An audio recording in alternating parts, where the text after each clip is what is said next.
everyone. That's our citizen hype video to get you psyched about the lost art of citizenship. I'm Larry Platt, the co-founder of the Philadelphia Citizen, and welcome to the first installment of our ultimate job interview. This election cycle, there will be no shortage of issues-related forums and horse race coverage from my brethrens in the media.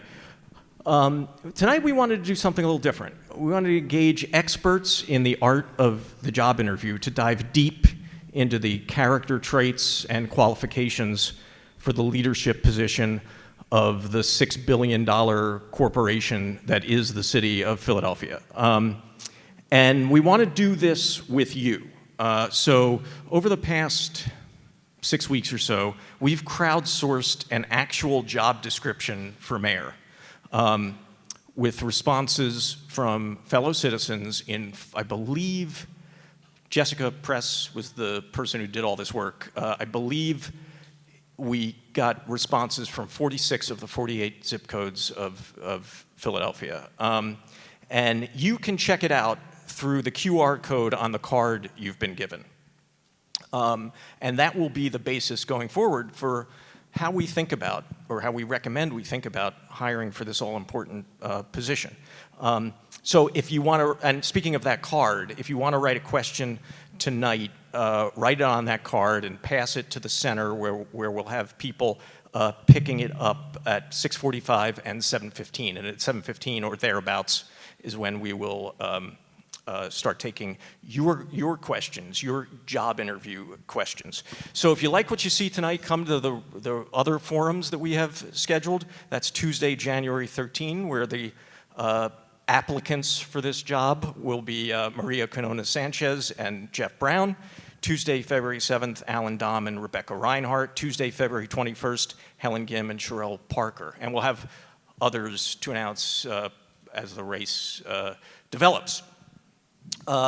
Before we get to tonight's brave candidate, former Councilmember Derek Green, a big shout out to our sponsors. Every Voice, Every Vote, a wonderfully innovative, collaborative project managed by the Lenfest Institute for Journalism, and Diversified Search Group, the nation's oldest woman-founded and woman-run executive search firm in the nation, founded by force of nature Judy von Seldenik, who many of you know. If we could ever get her to run for mayor, we wouldn't have had to have these kind of forums. And how about our host here, the Fitler Club, one of our city's newest crown jewels. We're really lucky to have to partner with the Fitler Club.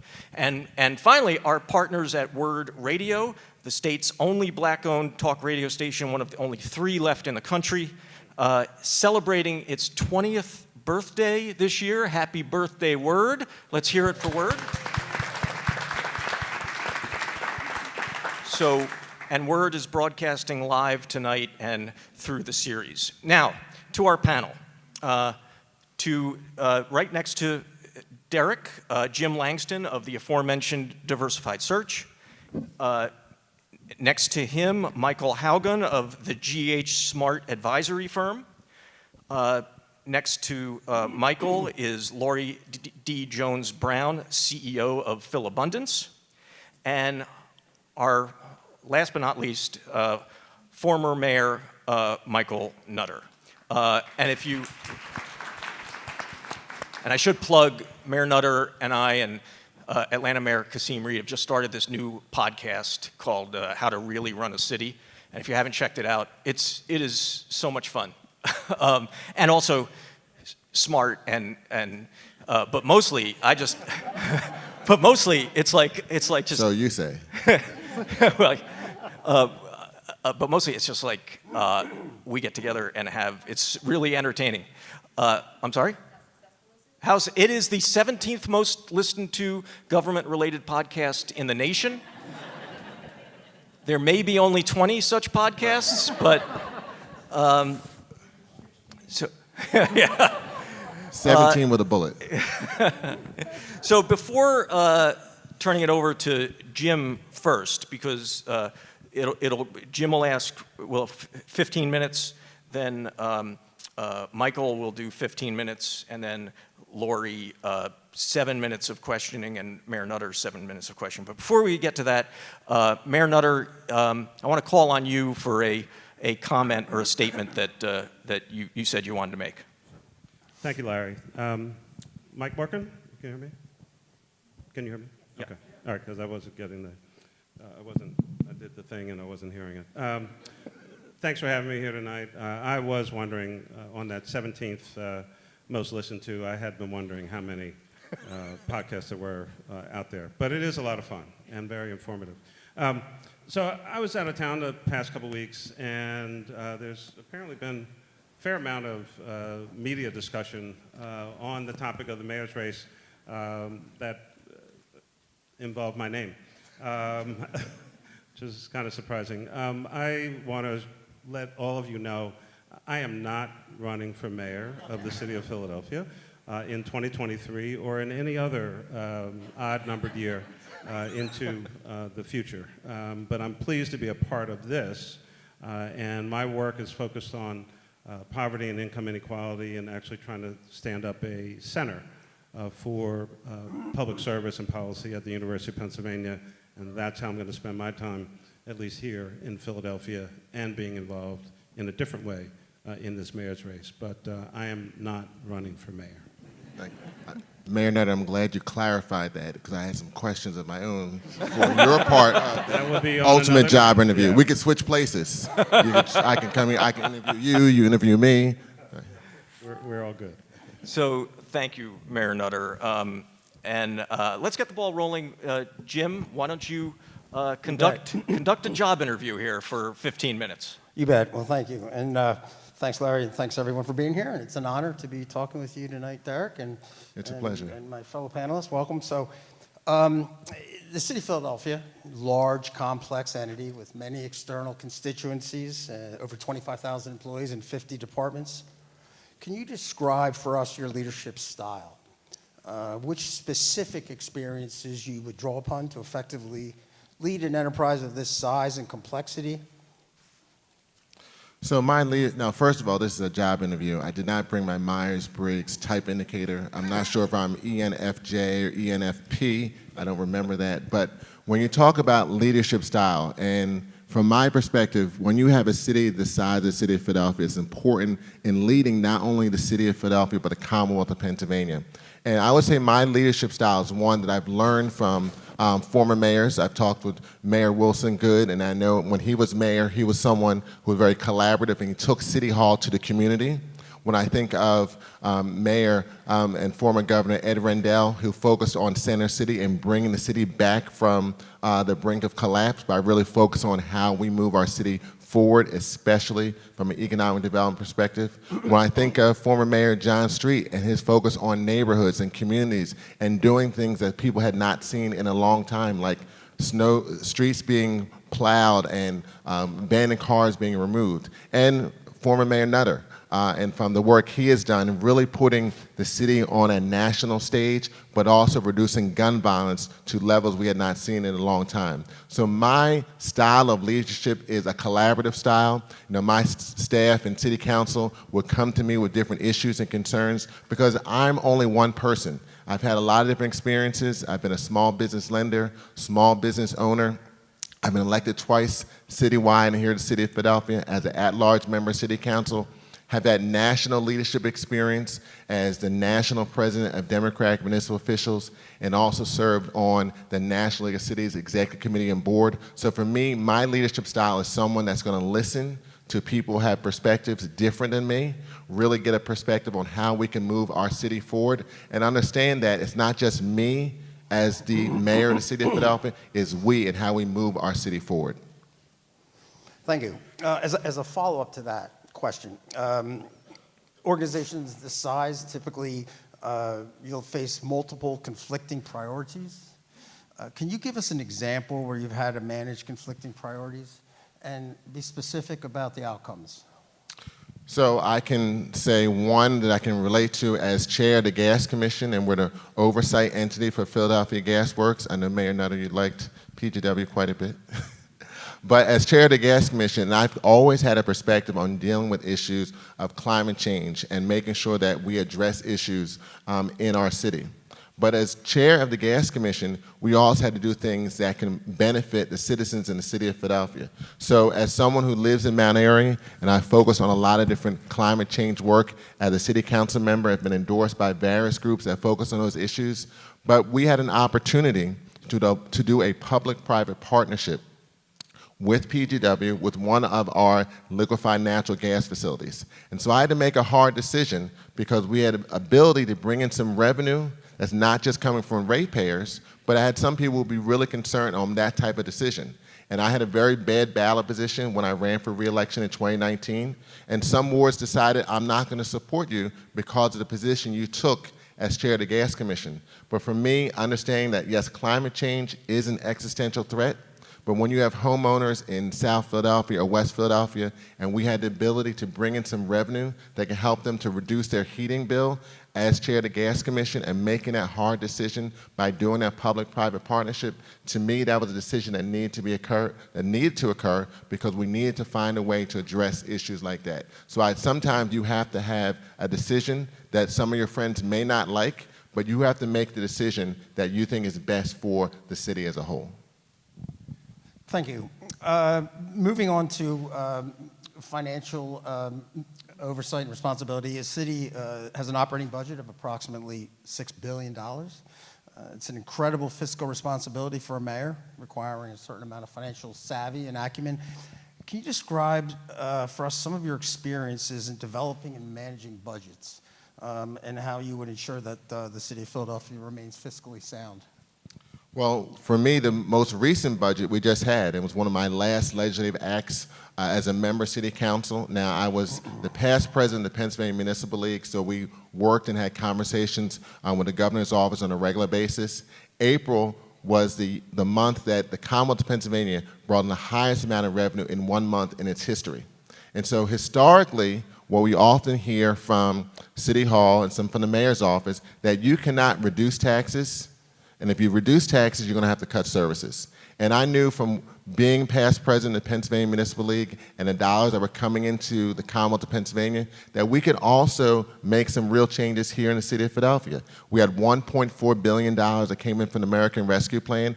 And so I said, we're not going to take that false narrative that we can't reduce taxes, both for residents and non-residents, and also provide dollars for city services and public safety. And so I put together what I called the Green Plan, and I had to get the mayor, my other members of the city council to agree with this proposal because it provided an opportunity to reduce taxes to the lowest level we've seen in decades, but still provide more services and more dollars for public safety, and also more services and quality of life issues that many citizens were dealing with and concerned about coming out of COVID-19. So I've had a real strong mastery of the city budget as a former finance chair, because I'm no longer in city council, understanding the dynamics of how the budget works, and also having the relationships and knowledge with people at the state level, with the Commonwealth, and also locally. So in reference to managing the budget, I knew we were able to get a budget done that was going to provide more services to the citizens of the city of Philadelphia, reduce taxes, especially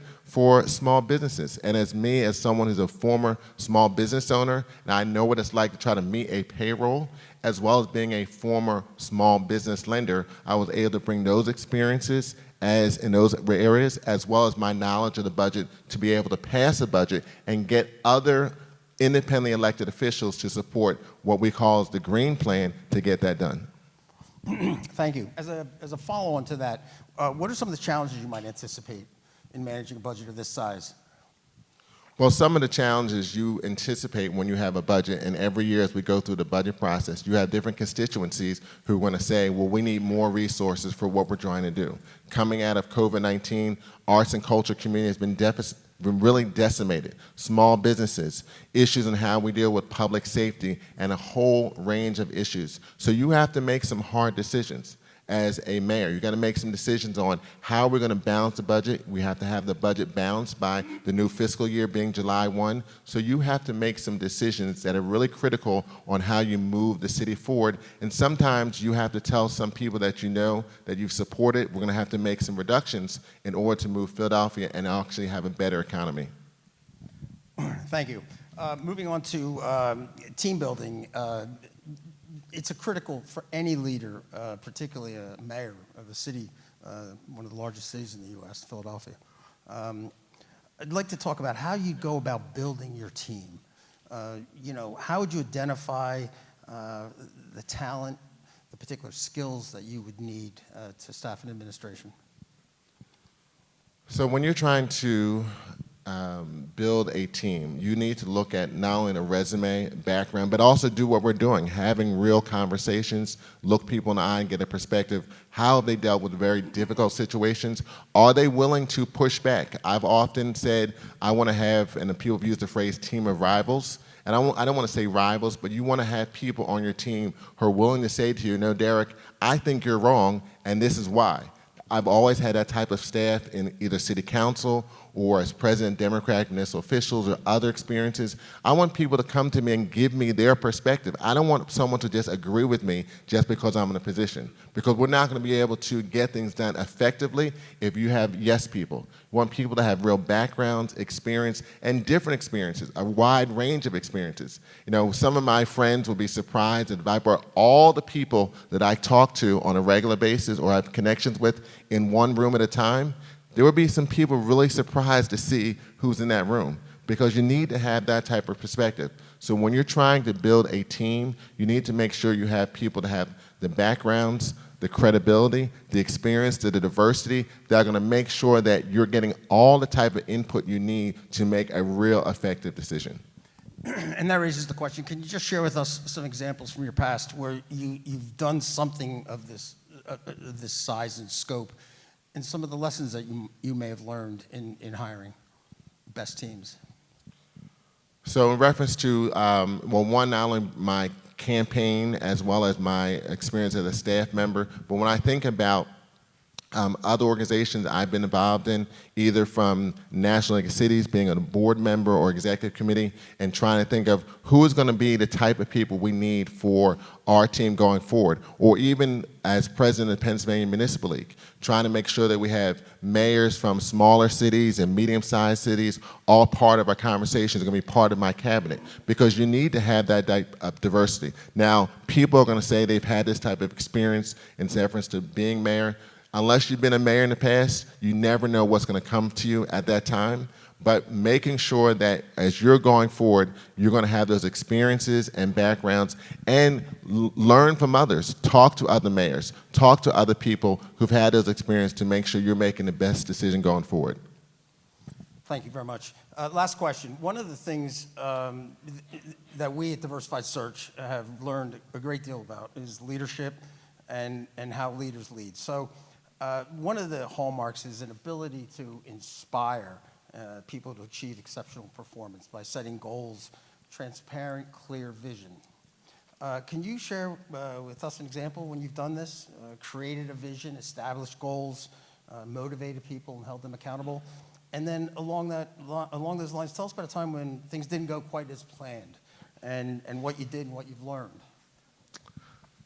So one of the things that did not go quite as planned is my public bank initiative, and that was an idea that was very interesting and different and unique, but it was something to me with a vision of how we can use city resources as a way to help small businesses grow, something we have not seen in other parts of the country, a municipal public bank. And it was something that I had an idea and a vision that came to me from others on how we can grow the city of Philadelphia. So we had to sell that idea not only to members of city council, not only to the public at large, but be able to present an idea that was new, novel, and unique. Now, it didn't go quite the way I planned, even though we had a lot of work and a lot of conversations with the administration and others, but it was something that I think was important for the city of Philadelphia to move the needle forward about economic development and how we're going to grow our city. Very good, thank you. And the last question, last 2 minutes, is how will you celebrate success with your teams? How do you do it? How have you done it in the past? How would you do it moving forward? So I think you celebrate success by talking about, what happened, how were you successful, but also talk about some of the things that did not work. I think you have to learn from your successes. For me, you learn more from losing than winning. You know, I ran for the first time in 2007. I learned more from that race than the 2 times that I won. So you need to be able to come together as a group and say, yes, we were successful, but how can we do better going forward? Because you can't just rest on your laurels, and you need to focus, to me, yes, we made that successful victory, but also what were some of the things that we almost did not come to a success in, and learn from that and move forward. Thank you very much. This is the end of my time. I turn it over to Michael. No Myers-Briggs? No. No Myers-Briggs type indicator? No, not yet. Not yet. You're going to take my blood too? Right now. Excellent. Thank you so much, Jim. So a couple of questions here for you, and thank you for coming tonight. We've heard a lot about the great variety of experiences you've had across your life and career. You know, what specific part of your background will you pull from the most to help you represent the citizens of Philadelphia?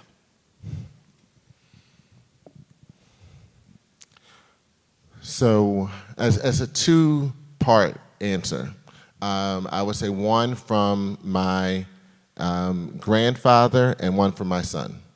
So my grandfather, my father's side, is someone who I never got a chance to meet in person.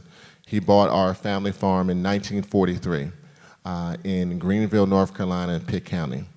And you can imagine what that environment was for an African-American man at that time. And so he was able to do that even though there were some who came to the home and said, listen, if we knew that they were selling this farm to a black man, we were going to forcibly remove you from the farm. So the fact that he was able to do that and we were able to maintain our farm all this time, and we still have the farm, we don't grow tobacco anymore, just corn and cotton, but the fact that he really did not have a formal education, but he knew that education was important. And so he brought together other black farmers to purchase a bus to make sure that, you know, that time you worked on the farm early in the morning, and then by the time you finish your chores, you then walked to South Aiken Colored School. He knew that education was going to be very important for not only for his children and grandchildren, but the future of that community. So he was able to organize other farmers to buy a bus, and they were able to get people to school on time. So all of my uncles drove that bus. My uncle Adolph, Augustus, Lennon, Jesse, Eddie. My dad was the junior. He was the rebel. He didn't want to drive the bus. He wanted to work on the school newspaper. But the fact that he persevered, and my grandfather had a vision of a future that's going to be better for his grandchildren, is something that inspires me every day in the work that he does in reference to cooperative economic developments and other things. I'm sorry to interrupt, just to make sure we have enough time to get through. And your son, you said, was the second part of the answer? Well, my son, because my son is on the autism spectrum, and the fact the day I announced my campaign was his first day at St. Joe's University in a post-secondary program, and he graduated from Hill Freeman High School. Congratulations. And he's someone that inspires me every single day, the fact that in spite of the challenges he deals with, and he may have a meltdown or a challenge, he washes it off and he keeps moving forward. So it gives me the energy that in spite of the difficulties trying to be an at-large member of City Council, run for mayor, that every day is a new day and you keep pushing forward. So through the experiences my grandfather had about a vision for a better tomorrow, and the fact that my son every single day fights through challenges, inspires me to do what I do here in the city of Philadelphia. Excellent. Thank you very much. In what situations are you more likely to be decisive, and in what situations are you less likely to be decisive? I would say I'm more likely to be decisive when there's an issue and someone is in harm's way. I have a tendency to just run into a situation. Tend to be a person of a big stature, and so when I see someone's in crisis, I really don't like bullies. And so when I see someone that's in a crisis situation, they need some help, the person's going to run into that situation because I feel that I have a certain size of an intellect that I can help someone in that scenario. In a situation, I'm less likely to be decisive if it's someone that I think that they can handle it a little bit. I'm going to allow them to do what they need to do. They don't need me to jump in and provide support because they can get through the problem. So those are the situations I would say when I'm more decisive and less decisive. And what about when it's your call and you're less decisive? Just to follow up a little bit. Well, that's some of that back and forth of deciding, does this person really need my support in that situation? It's kind of like the caterpillar and the butterfly. Do I just jump in and keep pushing that person when they may need to do it on their own? And so sometimes I pull back a little bit because I'm making that decision. Should I be helping them in this situation, or is this a situation when that person needs to kind of push through? And I think about my own son, thinking at times when it's easy for me to just jump in and help him in a situation, as opposed to giving him, standing back and let him work through that situation. That's a situation I think any parent has, of when do you decide to come in and help versus allowing your child to grow on their own. And so those are the times where it's hard to make that decision, but as someone who has a child and as other parents in this room, you learn over time, and ultimately you hope that you gave them the background experience and the faith that they're going to be successful. Excellent, thank you. Describe a situation where you changed your mind. What adapted and what changed that viewpoint? That's a little difficult, because I do have a very strong, focused personality. And I'm trying to think of a situation where I've changed my mind in a real substantive way. And there's been times where I have been in city council and I've wanted to make a speech and change a perspective on an issue, and I pulled back because sometimes you need to listen more before you speak. And there's been I'm just trying to think through some ideas and situations in city council where I was going to come in and say, well, no, it's got to be my way. We got to do it this way. And I said, no, let's pull back a little bit. I'm thinking about the Green Deal we talked about, where I were able to get other members of city council to pass legislation which reduced our taxes and helped small businesses. Now, I could have introduced a bill to do that, but I knew that Catherine Gilmore Richardson and Isaiah Thomas were going to, and I suggested them amend the legislation. Now, I could have put in my own legislation, but I knew that I was more likely than not running for mayor, and I didn't want the conversation to get into, well, you're only doing this because you're running for mayor. So I said, you know what, let me sit back. I'm going to give them the ideas and let them move forward on the legislation, because it's not about me getting credit. It's about trying to get this goal accomplished. So my initial idea was, well, let me do the legislation, but then I said, you know what? It's not about me. It's about how do we get this change done and let them do it, because I thought it was important to get the job done. So that's a situation where I changed my initial thought, and I have a very strong personality, and I had to say, you know what, you're right. Let me stop and let's let them get the legislation done. Great, thank you so much. When you think about the mayor job, it's very complicated. As Jim said, the budget is large, the number of employees is incredibly large. What are the top 3 metrics that you'll keep track of to see if you're doing a good job or not?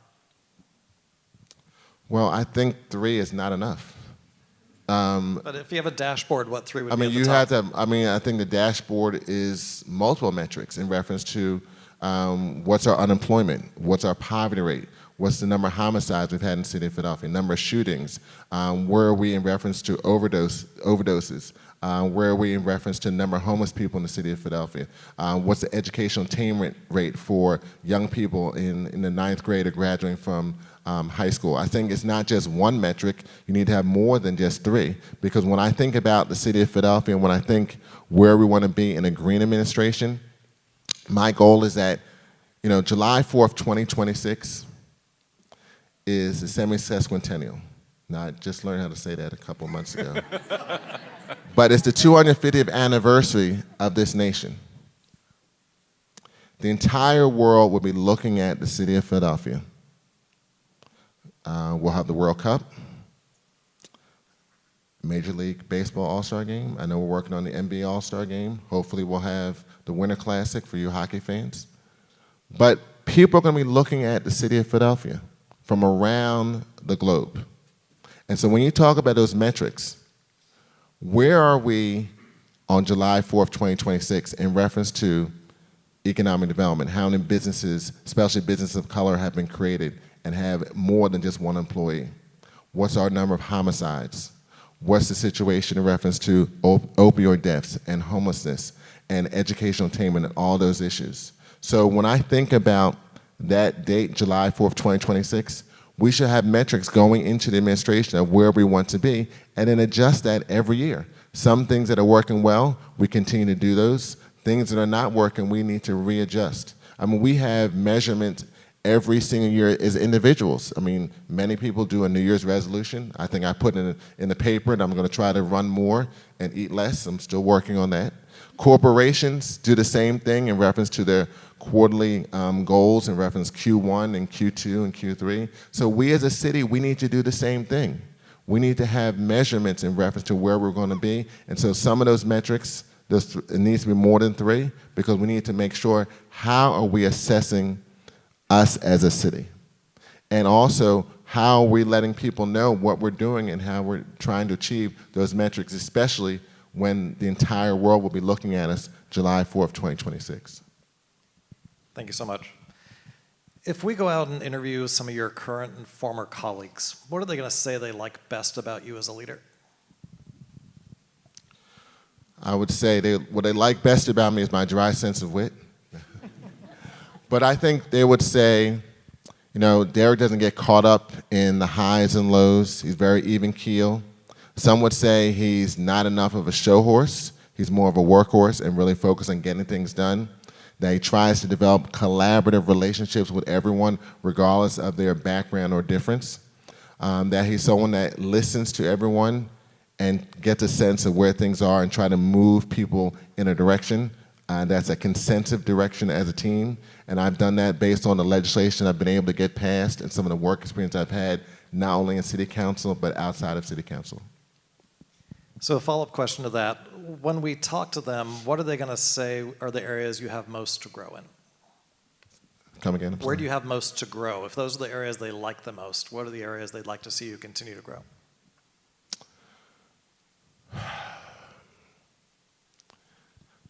Well, I would say some of the areas they would like me to see me grow is probably tout more of my background and some of the things I've gotten done. Let people know some of the achievements I've made.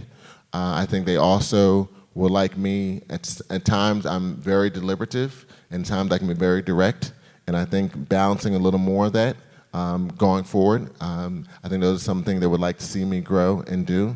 And you know, I delegate, and I've gotten better in delegation, but I'm someone that likes to get involved in a lot of different issues and understand each issue.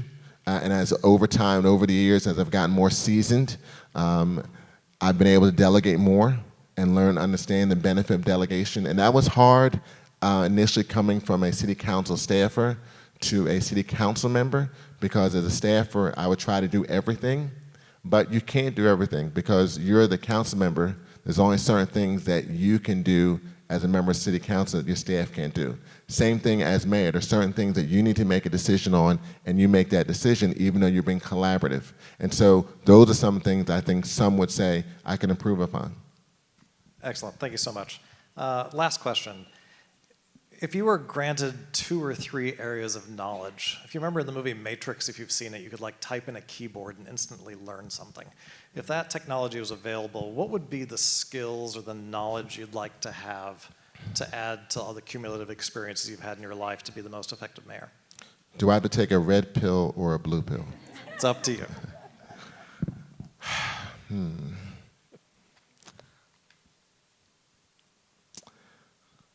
I think being able to, that's an interesting question, because to some degree, having knowledge of what's going to happen in the future, it would be definitely something would be beneficial, because you know what's going to happen going forward and how to do certain things. But if you had that future knowledge, would you be the same person you are today because you didn't have those life experiences? So let's make the assumption it's today. If you could type into that keyboard today and download a couple things, what would you download today, just knowing what you know?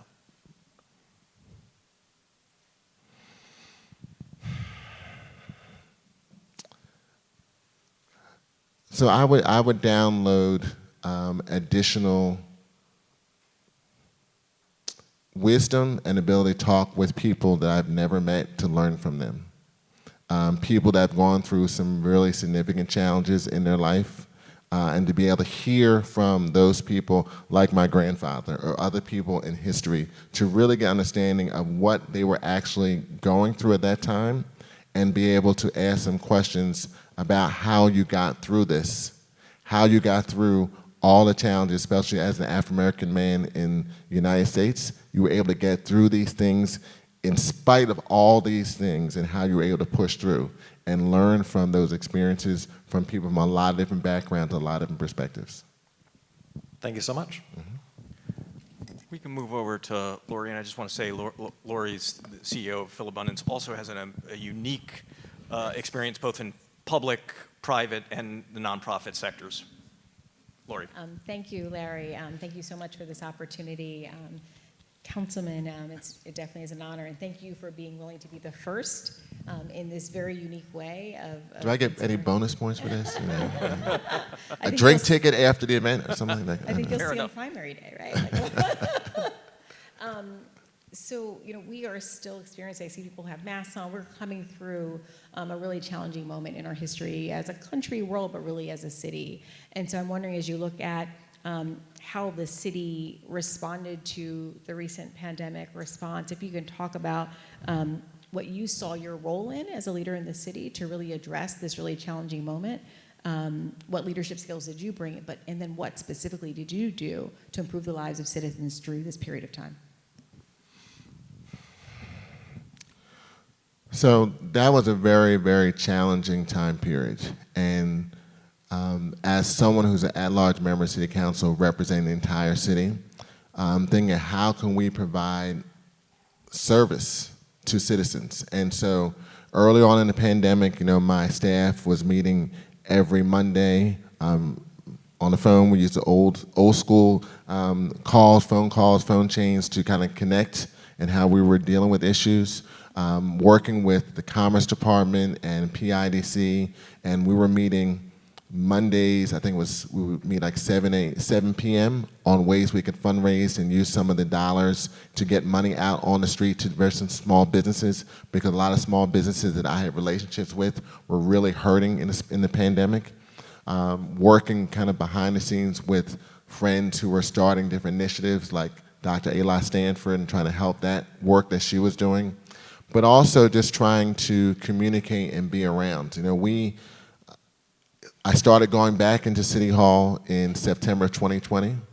My wife got tired of hearing all of the Microsoft Teams meetings, and she got a real exposure to City Council. And so I was in City Hall basically almost every day. And then my staff, after we got our first round of vaccinations, were like, let's get back into City Hall. And I said, we'll talk together collectively, and if you're comfortable, we'll do that. So the second week of August of 2021, our office was back in City Hall 9 to 5, Monday through Friday. Now, we took the steps and precautions that we needed to do, but what we're seeing is that people were calling our office because we were there.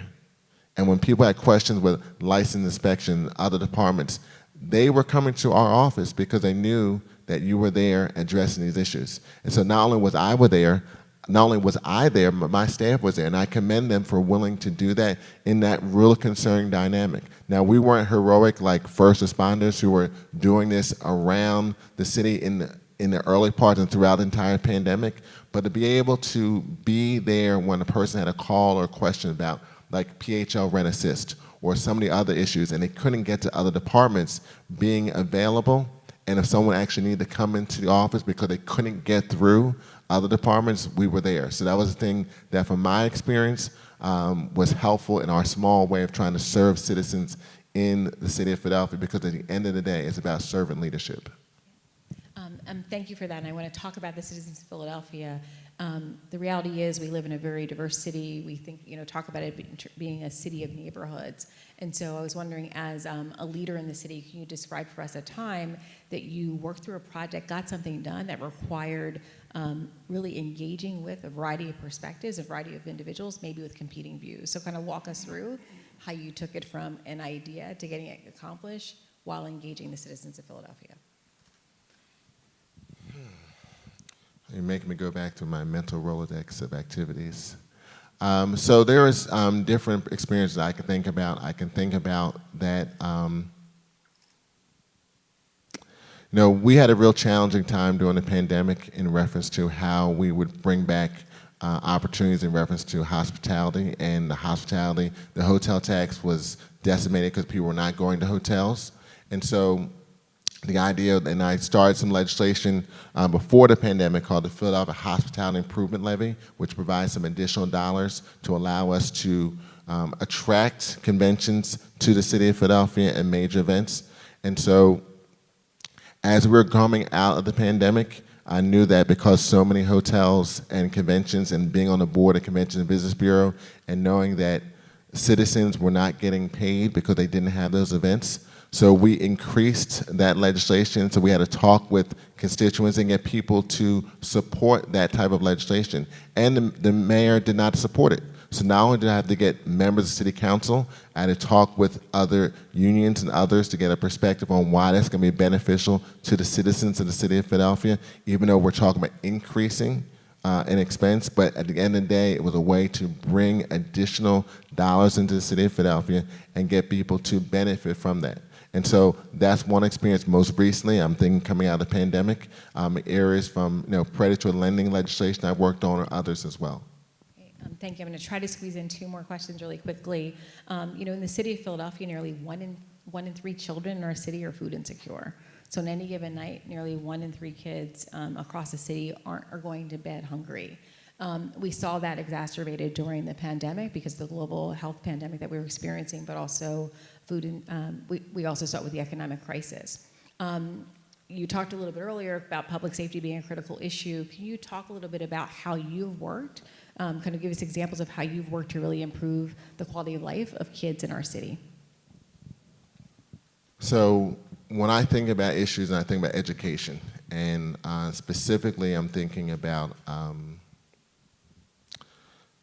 the school buildings that we have in the city of Philadelphia. I think about Francis Scott Key, which is in South Philadelphia, which has been operated continuously for 125 years.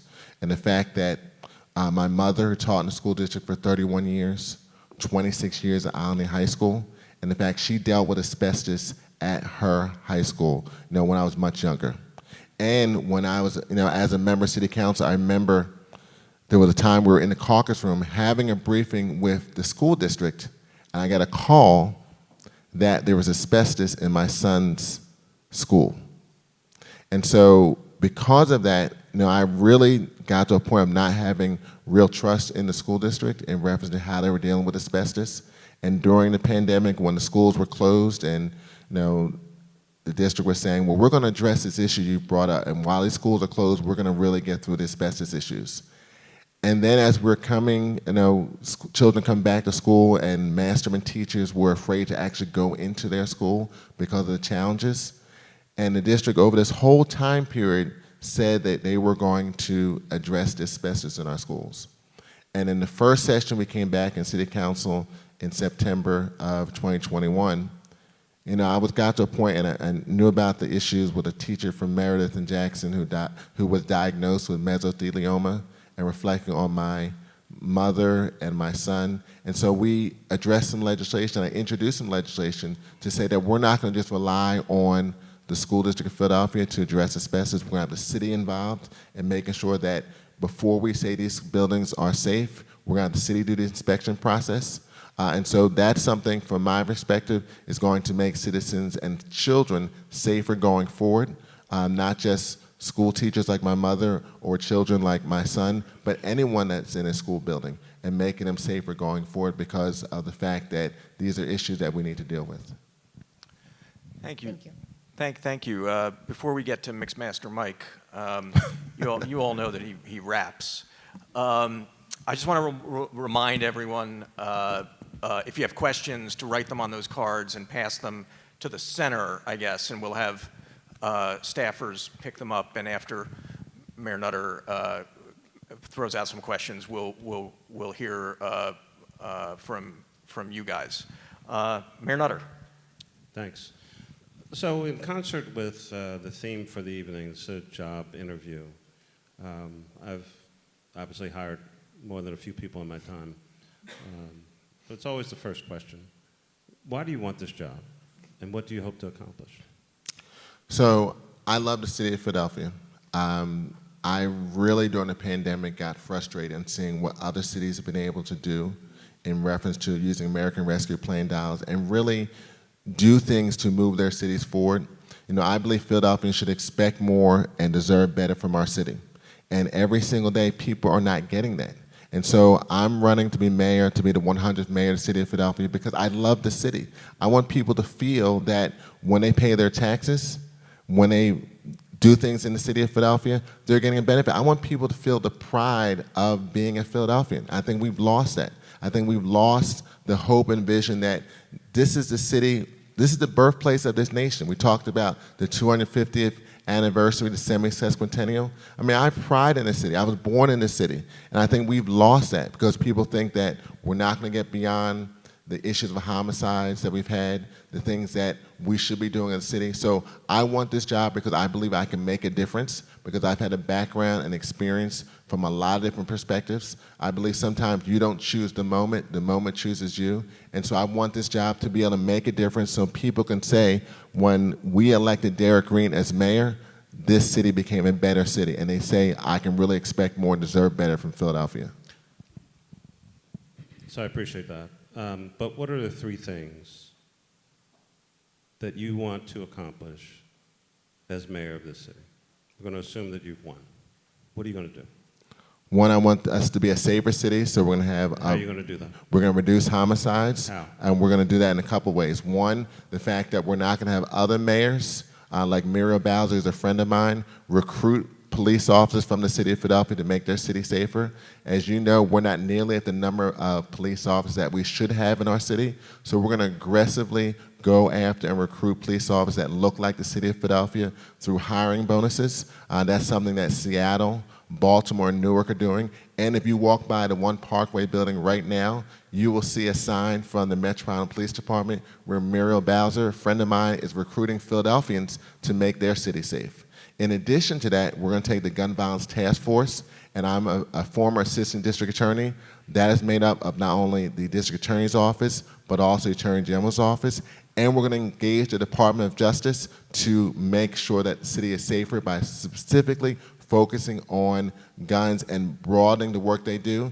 As you know, as mayor, you worked with Commissioner Ramsey, the district attorney at that time, and the other criminal justice partners in focus deterrence, and really targeted the areas of the city of Philadelphia where you saw the most gun violence. If I only read the newspaper,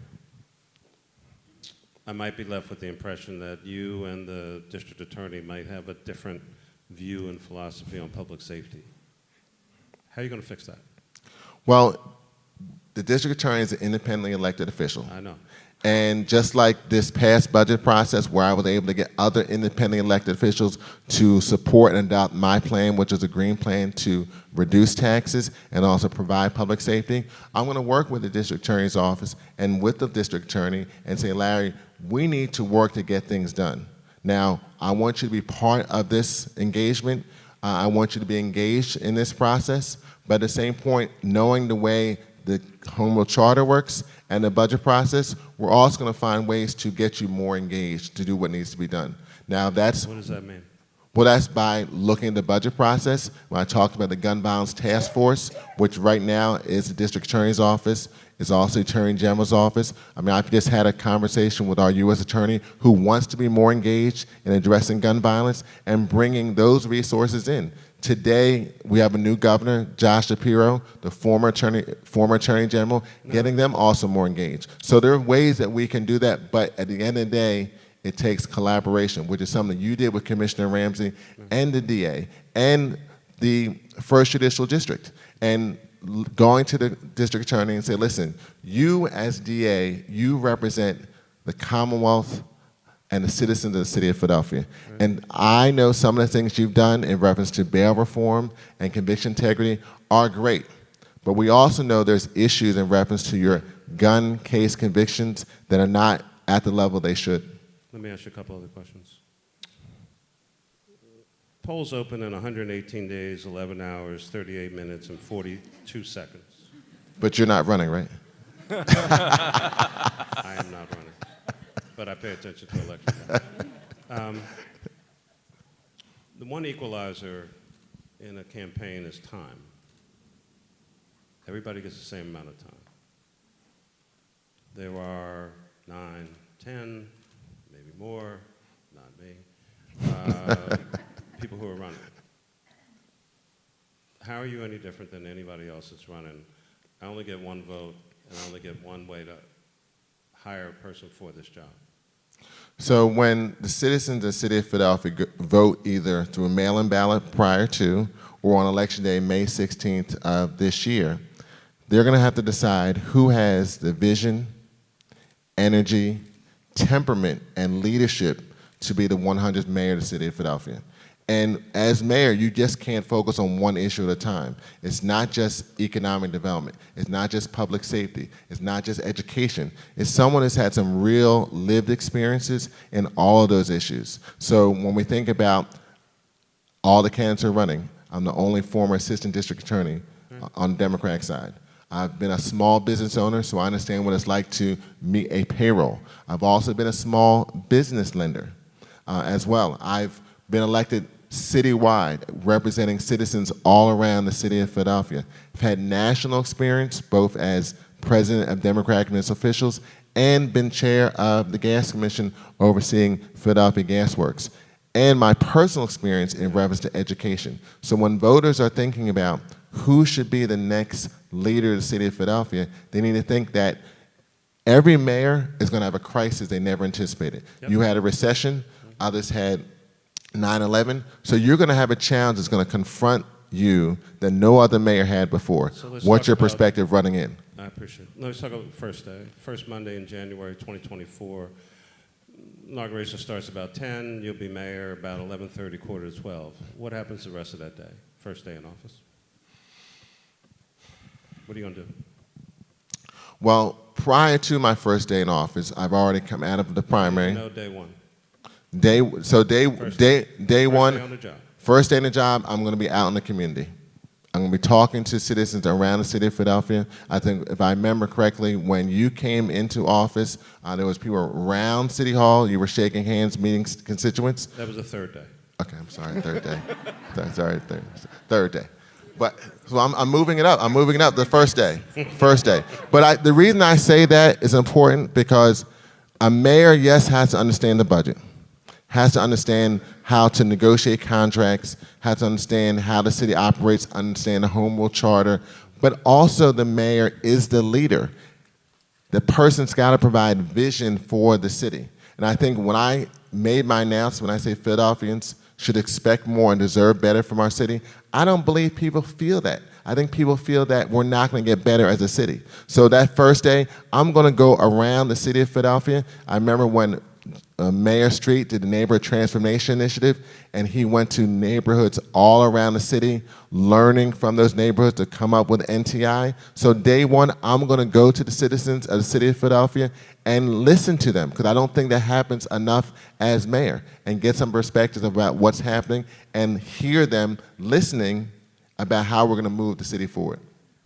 That's great. Let me jump in because we're running a little bit behind, and you mentioned the citizens of Philadelphia. I'd like to get their voice in here, and so I'm going to kick it to, and actually before I do that, I want to ask one question myself, which I'm going to ask of every candidate. Would Councilmember Green, if you get elected mayor, would you commit to coming back for an annual job performance interview as mayor? Once again, do I have to submit my Myers-Briggs type indicator? No, it's all. Listen, I'm as you know, we've had back and forth conversation on the record, off the record. I show up anywhere. That's part of my problem, that I'll go everywhere at any time to talk to anyone. And so, absolutely. Awesome. I'm going to kick it to Andrea from WURD to read some of your questions. Good evening, everyone. My name is Andrea Lawful Sanders. I am the host of The Source on WURD Radio, Monday, Tuesdays, and Thursdays from 1 to 4 p.m. Forgive me for turning my back to all of you. Just give me a second. Let me talk to you. Thank you for being here. It is important, and so we've gotten a few of your questions, and I'm having the frog voice. The first one is, what frightens you most, Derek, about taking on this job? Why? And how will you deal with this fear? So what was the most challenging was even thinking about the idea of running for mayor, because it is a very, and when I look at the most difficult jobs in the country, president, mayor of New York maybe, school board member, and that was even before COVID, before issues with CRT and all the other dynamics being very challenging. And so getting your head around, do I have the perspective to actually be mayor? And so that took me some time. And although people would say, oh, Derek, when are you running for mayor? And I was like, slow down. Just getting a sense of the enormity of the job, because it is a very difficult job. And so what scares me the most is not having enough time, because the most expensive commodity we have is time, and you never have enough time. So yes, I would love to go to every single neighbor on the first day in office, but I know realistically I'm not going to be able to do that, so you're going to have to prioritize. I know I want to talk to every constituent, go to every school, talk to every person, but you can't do that because you don't have enough time. So what scares me the most is not having enough time to get everything I want accomplished, and you have to prioritize. You're going to have to prioritize how you allocate dollars. You're going to have to prioritize your time, and so that's one of the challenges that really frighten me. Okay, thank you. The second question is, how will you personally manage burnout in this role? If it comes with many stressors, how can we trust that you'll be caring for to show up fully every single day, for you to show up every single day? Who will ask this question?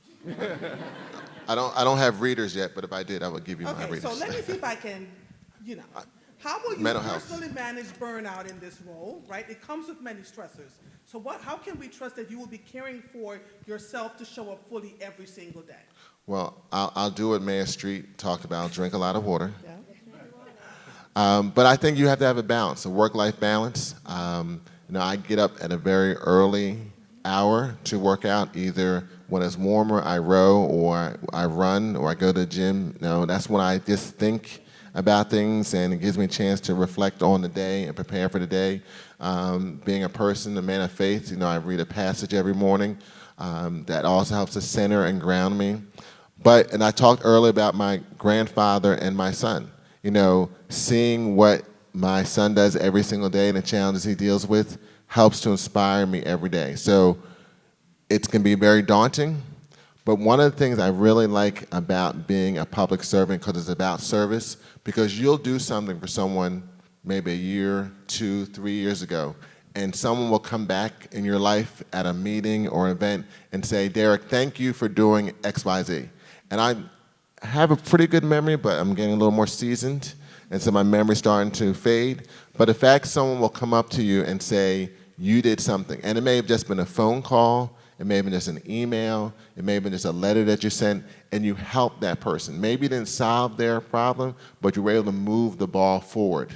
That's something that I really get out of this job. It's really, because it's about service. It's not about the titles, it's about how you can help people. And so that's something that I cherish, those moments, and I've come into block captain meetings, or I'm walking down the street, and I still get people from when I worked at Meridian Bank in Broad and Glenwood that call me the Meridian Man or the Shoe Man, because my wife and I had a ladies' shoe store on Germantown Avenue. Another reason why I don't have as much hair as more. But it's those experiences when you've been able to help someone.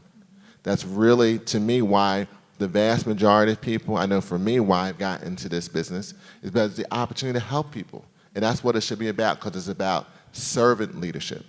All right, so the final question is, the last line of the citizen job description says, you get to course correct the future of America's most historic city. What does that course correction look like for you in 1 to 2 sentences?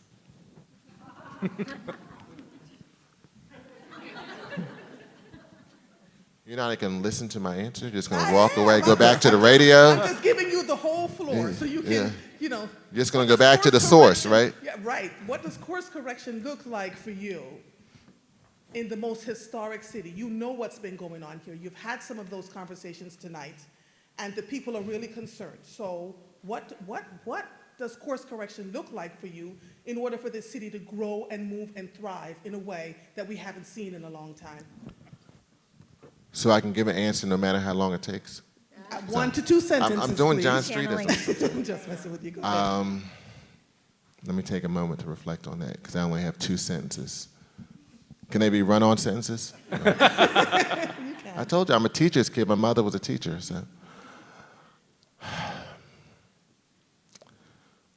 So I would say it is a city where a young person and a more seasoned person look at the city with hope going forward, that it's a safer, cleaner, better city that's going to be even better than where it was in the past, in spite of all the historical challenges and difficulties we've had, that are looking forward to being a citizen in the city of Philadelphia. Wow, you did all right.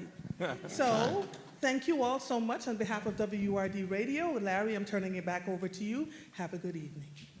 Thank you, Andrea. And we kept you a little longer than we promised, but I want to thank this great panel. And Councilmember Green, I really want to thank you for your service.